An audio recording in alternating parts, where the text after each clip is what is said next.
Hi friends, welcome to my channel. ഇന്ന് നമ്മളിവിടെ ഉണ്ടാക്കാൻ പോകുന്നത് ഉള്ളിവട. ചായക്കടകളിൽ കിട്ടുന്ന ക്രിസ്പിയും ടേസ്റ്റിയുമായിട്ടുള്ള ഉള്ളിവട നമുക്ക് വീട്ടിൽ എങ്ങനെ തയ്യാറാക്കാമെന്ന് നോക്കാം. Welcome to the video. ഉള്ളിവട തയ്യാറാക്കുന്നതിന് വേണ്ടിയിട്ട് 4 മീഡിയം സൈസ് സവാളയാണ് ഞാനിവിടെ എടുത്തിരിക്കുന്നത്. സവാള ചെറുതായിട്ട് സ്ലൈസ് ചെയ്ത് വെച്ചിട്ടുണ്ട്.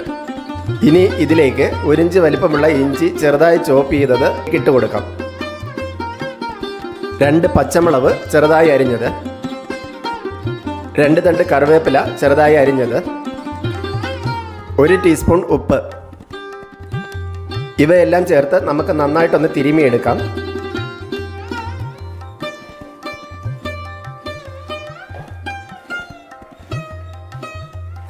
നന്നായി തിരുമി എടുത്തിട്ടുണ്ട്. ഇനി ഇത് 15 മിനിറ്റ് അടച്ച് മാറ്റി വയ്ക്കാം.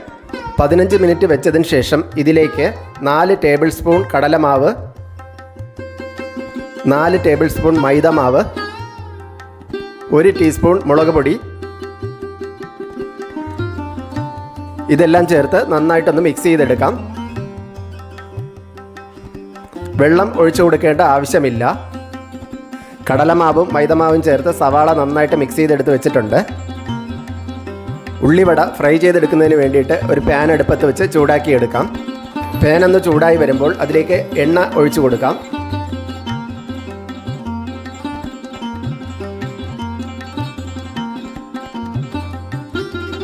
അടുത്തതായി ഫ്രൈ ചെയ്യുന്നതിനുള്ള വട നമുക്ക് ഷേപ്പാക്കി എടുക്കാം.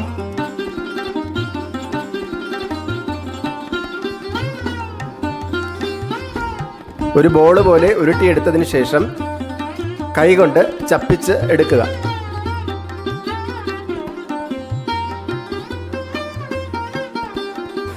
എണ്ണ ഒന്ന് ചൂടായതിനു ശേഷം തീ മീഡിയം ഫ്ലെയിമിലാക്കി വയ്ക്കുക.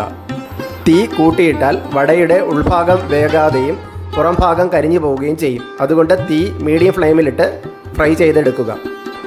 എണ്ണ ചൂടായി വന്നിട്ടുണ്ട്. ഇനി നമ്മൾ ഷേപ്പ് ചെയ്ത് വെച്ചിരിക്കുന്ന വട എണ്ണയിലേക്ക് ഇട്ട് കൊടുക്കാം.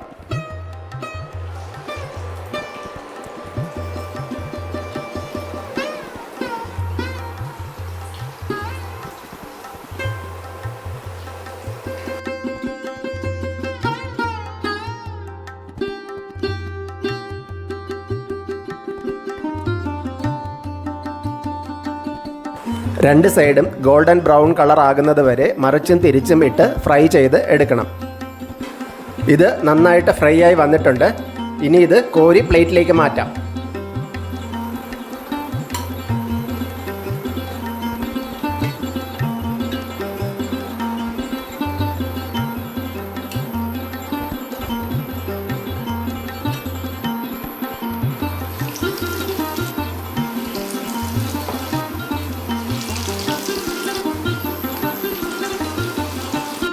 വളരെ ക്രിസ്പിയും ടേസ്റ്റിയുമായിട്ടുള്ള ഉള്ളിവട ഇവിടെ റെഡിയായിട്ടുണ്ട്.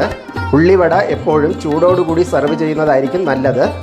വളരെ ഈസി ആയിട്ട് ഉണ്ടാക്കാൻ പറ്റുന്ന ഒരു സ്നാക്സാണ് ഉള്ളിവട. നിങ്ങളെല്ലാവരും ഒന്ന് ട്രൈ ചെയ്ത് നോക്കുക. വീഡിയോ ഇഷ്ടപ്പെട്ടാൽ ലൈക്ക് ചെയ്യാനും ഷെയർ ചെയ്യാനും സബ്സ്ക്രൈബ് ചെയ്യാനും മറക്കരുത്. മറ്റൊരു വീഡിയോയുമായി വീണ്ടും കാണാം. Thanks for watching.